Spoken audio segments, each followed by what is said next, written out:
Bonjour, je suis Patrice du site patricehare.com et aujourd'hui je vais vous expliquer ce que vous devez faire pour ne plus perdre vos cheveux et conserver une chevelure de star.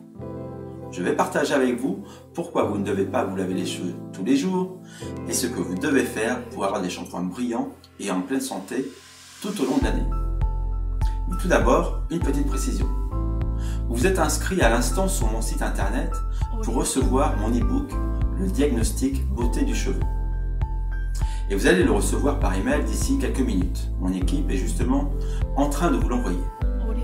Donc d'ici une quinzaine de minutes, vous allez avoir un email qui s'intitule « Voici votre e-book et diagnostic beauté du cheveu » avec un lien pour pouvoir télécharger ce que vous avez demandé. Mais en attendant, je voudrais tout de suite partager avec vous des conseils qui vont vous permettre de créer un environnement idéal à une bonne croissance et santé du cheveu. Pour commencer, j'aimerais que vous ayez juste de quoi prendre des notes. Si vous pouvez attraper une feuille, un stylo, un crayon, bref, de quoi noter car je vais vous donner des exemples concrets pour choisir son shampoing et ses produits de soins, savoir ce que vous devez manger pour ne plus perdre vos cheveux et ne plus avoir de cuir chevelu gras. Et tout ça, vous ne pourrez l'appliquer que si vous avez pris des notes pour pouvoir vous en souvenir. Allez, je vous laisse 5 petites secondes pour attraper ce dont vous avez besoin et profiter au mieux des conseils de cette vidéo. Allez, c'est parti. 5, 4, 3, 2, 1, hop, on y va. En effet, je remarque parmi mes clients au salon que énormément de personnes, hommes et femmes, se lavent les cheveux tous les jours, voire 2 fois par jour, et bien souvent avec des shampoings d'entrée de gamme. Je veux aujourd'hui vous mettre en garde que ce n'est pas bon pour votre cuir chevelu, ni pour vos cheveux, de les surshampouiner, car vous finissez par agresser et assécher la surface externe du cuir chevelu, l'épiderme. Les racines et les cheveux ont besoin de temps pour s'imprégner de sébum que les glandes sébacées produisent comme lubrifiant. Alors je comprends que le matin, vos cheveux puissent ressembler à un champ de bataille et que simplement la douche matinale est essentielle avant de penser à faire autre chose. Bon, quand même, après le sport, vous avez besoin d'enlever toute la transpiration d'une vraie séance intensive. Mais je vais vous donner une astuce pour avoir cette sensation de fraîcheur, de propreté et qui vous réveille et surtout de conserver ce sébum nécessaire à la bonne qualité de vos cheveux. Mais avant de vous livrer mon conseil, je veux vous donner une autre information que les scientifiques ont abordée lors d'un colloque expliquant pourquoi on perd ses cheveux. Alors, il y a plusieurs raisons à une chute de cheveux. Je ne vais pas toutes les énoncer ici maintenant, car entre les chutes de cheveux androgénétiques, les chutes de cheveux dues au stress, un problème de santé, etc., ce serait trop long. Et je les aborderai de toute façon dans d'autres vidéos. Mais cependant, vous pouvez agir dès aujourd'hui sur certaines de ces raisons, et notamment par l'alimentation. Écoutez ce court extrait du Dr Gilles Demarque, médecin nutritionniste, qui vous explique et qui vous donne des solutions sur les aliments nécessaires favorisant la bonne croissance du volume, qui donne du volume et de la brillance. À nos cheveux. Quand on perd ses cheveux, on a tendance à accuser ses parents. Question de génétique. Eh bien, moi, je vais vous prouver qu'en ayant une alimentation saine et équilibrée, on peut ralentir, et même de façon spectaculaire, la chute de ses... Et oui, on l'oublie souvent, mais une alimentation adaptée favorise un environnement propice à la pousse et maintient un cheveu équilibré et en pleine forme. Alors voyons un peu plus en détail ce que le docteur Demarque, nutritionniste, membre du Comité national de la gastronomie française, directeur de rédaction du site nutritionnel.com, voyons un petit peu ce qu'il a à nous dire à ce sujet. Quels sont les principes actifs qui interviennent dans la bonne nutrition du cheveu? On les a déjà rappelés, ils sont au nombre de 9. 4 vitamines, la vitamine B2, B5, B6 et B8, 3 minéraux, le fer, le zinc et le magnésium, 2 acides aminés, la méthionine et sa cousine, la cystéine. À quoi servent-ils? À les nourrir, bien sûr, à permettre leur développement harmonieux, aboutissant à une chevelure abondante et lumineuse, et à ralentir leur vieillissement et leur chute prématurée. Nous allons maintenant voir, groupe après groupe, ces différents nutriments. Nous allons commencer par le groupe des vitamines B, donc la B2, la B5, la B6 et la B8. Elles ont pour rôle principal de participer à la production d'énergie et à la synthèse protéique nécessaire à la bonne pousse du cheveu. On les trouve principalement dans les céréales, le germe de blé, le cacao, mais également dans les foies et les graines oléagineuses pour les vitamines B2 et pour la vitamine B5. Elles sont largement répandues dans la nature et il est difficile pour un individu en bonne santé d'être carencé en l'une d'entre elles. Les minéraux du cheveu, tout d'abord le fer, essentiellement présent dans l'hémoglobine, il se trouve tout à fait naturellement dans les viandes et les abats. Son rôle est d'oxygéner tous les tissus, dont les cheveux. Et une carence en fer va se traduire immédiatement par une chute de cheveux. Dans l'alimentation courante, le fer est également présent là encore dans le cacao et les produits céréaliers. Et on en trouve aussi en quantité non négligeable dans les moules et dans les huîtres. Un apport unique sous sa forme végétale aboutira à une carence. D'ailleurs, fréquemment observée chez les végétaliens. Car sous cette forme, il est nettement moins bien absorbé que sous sa forme animale. D'où l'importance de la vitamine C qui favorise l'absorption du fer. Donc, une consommation en aliments riches en vitamine C est nécessaire à la bonne santé du cheveu. Le zinc et le magnésium sont les petits pompiers du cheveu qui, eux, contrairement aux autres antioxydants, la vitamine A, la vitamine C et la vitamine E, qui vont être bloqués avec leurs gros camions dans la microvascularisation du cheveu, eux vont se faufiler pour éteindre les petits incendies déclenchés par les radicaux libres. Les aliments les plus riches en zinc sont les huîtres et la majorité des fromages. On en retrouve aussi dans le steak haché, le foie et dans les céréales enrichies.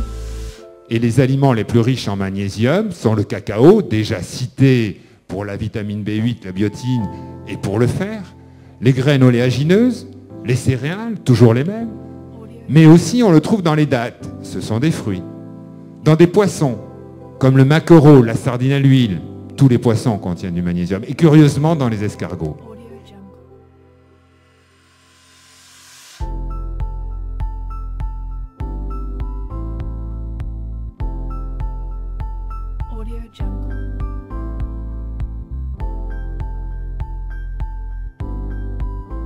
Une autre action que vous pouvez faire tous les jours pour maintenir le bon fonctionnement de votre cuir chevelu est de le masser. Vous pouvez le faire vous-même ou demander à quelqu'un de le faire pour vous. Cela favorise et stimule l'irrigation sanguine afin d'apporter les vitamines, les minéraux, les acides aminés soufrés nécessaires au développement du cheveu. Alors, pourquoi il n'est pas bon de se laver les cheveux trop souvent? Comme nous l'avons vu avec l'alimentation, le cheveu a besoin de nutriments internes pour être en bonne santé. Cependant, nos actions externes contribuent aussi à réguler la croissance. Lorsque vous faites un shampoing qui contient d'abord une base lavante, c'est son rôle, donc de nettoyer des substances grasses, de la même façon que vous faites votre vaisselle, vous nettoyez le sol. Dans énormément de shampoings vendus dans le commerce, le shampoing contient soit du sodium laureth sulfate, du SLES ou encore l'ammonium laureth sulfate. Et ensuite mélangé avec du silicone, matière indissoluble et donc très tenace. Le but est de donner un effet cosmétique, brillance et gainage. Mais malheureusement, si vous les utilisez trop souvent, votre cuir chevelu et le cheveu vont très vite être recouverts d'un film invisible comme un plastique et l'empêcher de respirer. Et pire encore, allez laver tous les jours, vous asséchez la production naturelle du cuir chevelu. Le sébum, il n'a plus le temps de gainer et nourrir les racines et le cheveu. Votre cuir chevelu devient à vif et ultra sensible. Les racines n'évoluent plus dans un environnement confortable, la chevelure devient terne, mate et le cheveu casse, tout simplement. Alors s'il vous plaît, arrêtez de vous laver les cheveux tous les jours et lavez-les 2 fois par semaine maximum. C'est un bon rythme, car il faut en moyenne 48 heures pour que les glandes sébacées produisent le sébum et arrivent jusqu'aux cheveux. N'oubliez pas non plus de brosser votre chevelure tous les soirs et de les masser. Même si vous avez un cheveu court, voilà, un massage leur fait toujours de bien. Pour ces personnes qui me disent « mais je ne peux pas commencer ma journée sans prendre ma douche et me laver les cheveux avec du shampoing pour me sentir propre et frais », alors écoutez ce conseil pour garder en effet cette fraîcheur tant appréciée le matin. Passez-vous tout simplement la tête généreusement sous l'eau. Massez gentiment votre cuir chevelu rapidement et appliquez un après-shampoing de bonne qualité. Alors si possible sans parabènes ni sulfate. Démêlez votre chevelure. Ça, c'est une étape très importante, le démêlage. Et puis ensuite, rincer abondamment. Vous aurez ainsi une chevelure propre, fraîche et surtout un cuir chevelu qui va pouvoir se réguler par lui-même sans avoir une sensation de cheveux gras.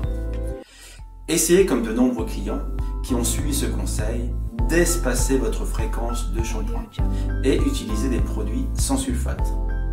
Vous verrez rapidement que vous allez maintenir une meilleure chevelure durablement. Finalement, vous ne les agresserez plus. Voilà. Mais allez, il y a une autre information que ces médecins ont abordée durant ce congrès. Et c'est les compléments alimentaires. Durant l'année, vous aurez sûrement senti 1 à 2 périodes où l'organisme ne répond plus aussi bien et vous vous sentez fatigué. Donc il n'est pas malade, votre organisme n'est pas malade, mais il n'y a pas de pathologie. Mais en fait, vous avez moins d'énergie. Cette période est bien souvent accentuée à l'automne, comme la chute des feuilles et aussi au printemps. Ces changements de saison influent sur notre organisme et surtout si vous n'avez pas eu votre compte de soleil ou lumière pendant l'été. Alors les compléments alimentaires pour cheveux et ongles permettent d'apporter les nutriments manquants et rééquilibrer le processus de croissance. Alors voyons ce que dit le pharmacien Jacques van der Mander, conseiller réglementaire, lui aussi présent à ce congrès. On parlait d'alternatives naturelles par voie orale, j'insiste, donc je ne parlerai pas de produits dermatologiques ou cosmétiques pour le traitement de la chute des cheveux. Comme vous le voyez au niveau de la partie basse de ce schéma, on voit des vaisseaux sanguins, donc du sang artériel et du sang veineux, donc le bulbe du cheveu est irrigué en permanence par le sang. Et ça pour moi c'est un point essentiel parce que ça va amener une des bases du rationnel de l'effet des compléments alimentaires. Donc le cheveu c'est un organe vivant et comme tout organe vivant il a besoin de nutriments, donc de se nourrir. Ces nutriments on en a un peu parlé, il y a du zinc, il y a du fer, il y a la vitamine D qui est importante, la vitamine E, les vitamines B6, B5, B8, les acides gras essentiels, les acides gras insaturés, donc des acides aminés soufrés. Mais tout ça, pour arriver au niveau du bulbe du cheveu et nourrir le cheveu, il faut que ça soit amené par la circulation. Mais en fait, vasodilatateur, ça veut dire quoi? Ça veut dire une meilleure irrigation, surtout au niveau de la microcirculation et du bulbe du cheveu. Donc un des axes de formulation de compléments alimentaires bien faits, ce sont des ingrédients qui vont permettre d'améliorer la microcirculation au niveau du bulbe de cheveux pour le nourrir.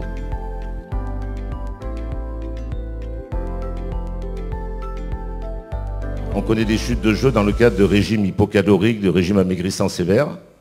Il y a une chute de cheveux souvent dans ce contexte-là, pour des régimes très sévères, mais également circulatoire.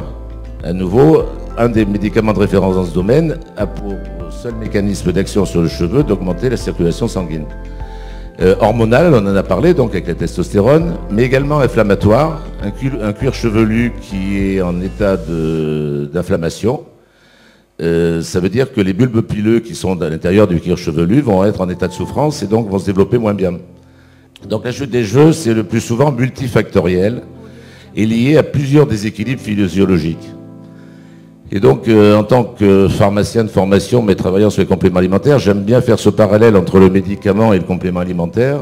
Pour moi, il n'y a pas de compétition ou d'antagonisme entre un médicament et un complément alimentaire. Un complément alimentaire amène des ingrédients qui vont permettre de réguler physiologiquement et de façon synergique la croissance du cheveu en l'occurrence. Les compléments alimentaires associant différentes vitamines, minéraux, acides aminés ont un effet favorable sur la pousse des cheveux. De nombreuses études scientifiques démontrent le bénéfice des compléments alimentaires avec ce qui est pratiquement toujours une constante, une excellente tolérance. Il n'y a pratiquement jamais d'effet indésirable avec les compléments alimentaires, en tout cas ceux qui sont bien conçus. Aujourd'hui dans cette vidéo, vous avez appris quel type d'aliments vous devez intégrer dans votre alimentation. Vous savez aussi pourquoi les vitamines, les minéraux et les acides aminés sont importants et favorisent la croissance du bulbe. Je vous ai aussi démontré et pourquoi vous ne devez pas vous laver les cheveux trop fréquemment afin de ne plus assécher votre cuir chevelu et fatiguer vos racines. Pratiquer le massage du cuir chevelu plusieurs fois par semaine aide à une bonne circulation sanguine et favorise l'apport nutritif au bulbe des cheveux. Et enfin, durant ce congrès à Paris, le pharmacien vous a expliqué les avantages d'intégrer plusieurs fois dans l'année des compléments alimentaires pour cheveux et ongles afin de renforcer l'apport nutritif aux racines par le sol. Avec ces 3 aspects, vous améliorerez grandement et d'une façon spectaculaire l'état de santé de votre chevelure. En ce moment, je fais une offre spéciale sur le package beauté, et je vous en dis plus dans une autre vidéo très courte, contrairement à celle-ci qui contient toutes les explications et les conseils que je souhaitais partager avec vous. Pour découvrir les détails de cette offre, cliquez maintenant sur le bouton qui se trouve juste en dessous de cette vidéo et voyez ce que je propose. Alors en fait, c'est une offre spéciale sur les produits que je conseille à mes clients au salon qui utilisent et qui ont eu des résultats significatifs. Cliquez simplement sur le bouton ci-dessous et vous allez recevoir toutes les informations détaillées sur la page après. Je vous offre notamment de nombreux bonus dans le package beauté, donc profitez de cette offre dès maintenant. Je vous dis donc à très vite dans votre boîte email pour recevoir le cadeau promis et sur la prochaine page pour découvrir mon offre spéciale. À bientôt.